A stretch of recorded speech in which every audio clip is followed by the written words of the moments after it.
I'm Bart Fisher, and I am counsel here for Albertine Enterprises. And my background is that I have a PhD from Johns Hopkins in International Relations, and I have a law degree from Harvard. We did a giant joint degree. And what I do is international trade law and international law. And the lobbying that we do is both international and domestic.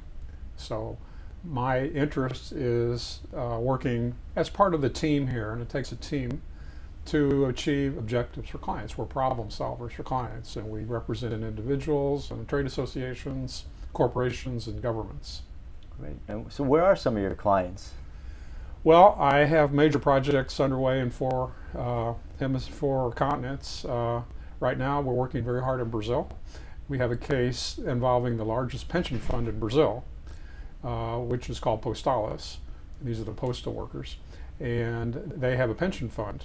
And they have lost a lot of money due to mismanagement by their fiduciary administrator custodian, a U.S. bank.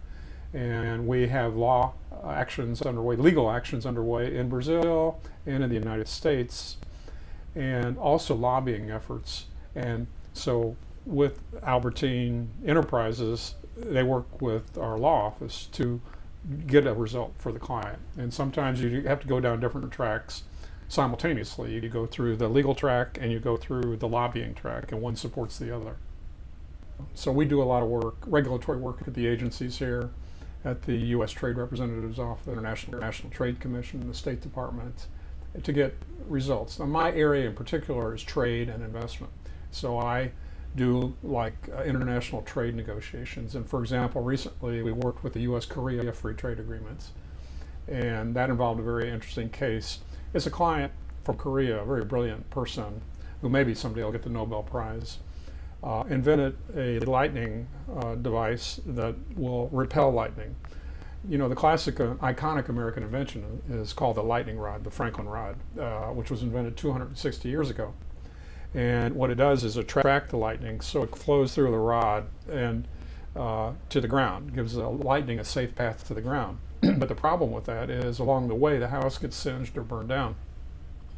But our client, Dr. Young-Ki Chung in South Korea, has invented a lightning rod that repels the lightning by negatively charged particles, repelling the negatively charged particles in the lightning, so it doesn't strike. And we have been engaged by Dr. Chung to get the lightning rod accepted into the United States. Right now, the only standard that's acceptable is the Franklin rod, even to this day, despite all the advances in electronic engineering. And the reason is protectionism, pure and simple. The lightning rod industry consists of mom and pop small family enterprises, and they don't want competition. They don't want foreign competition. So we've got a better lightning rod, as it were, and we still work to get this accepted. And there's a standard in the U.S. put out by a trade association called NFPA, National Fire Products Association, and they put out standards, and they only will allow the Franklin rod.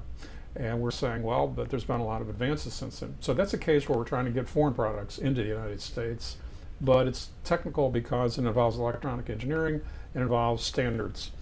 We do a lot of area also in international trade area known as customs. And with U.S. Customs, every item entering the U.S. has a line item, which is a classification, it's called, and a valuation.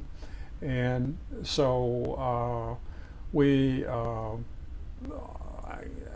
I had a case once involving dollhouses. How would a dollhouse be classified? If it were classified as a toy, it would bear a tariff of 15%. If it were classified as a model made to scale, it would bear a tariff of 8%. You know, a dollhouse is really both. So I had another case involving flower pots, which had 4 different alternative classifications, each with a different tariff. And so the importer always wants the lower duty, and the domestic industry wants a higher duty. So I do a huge amount of work in customs area. And over the years, we've done a huge amount of work for Mars Incorporated, the people who all make M&Ms. And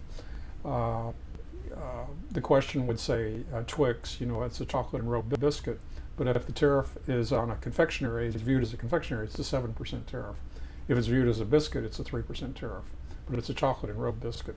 So I won that case by establishing that by volume and by weight, it was a biscuit because they had more wheat than chocolate.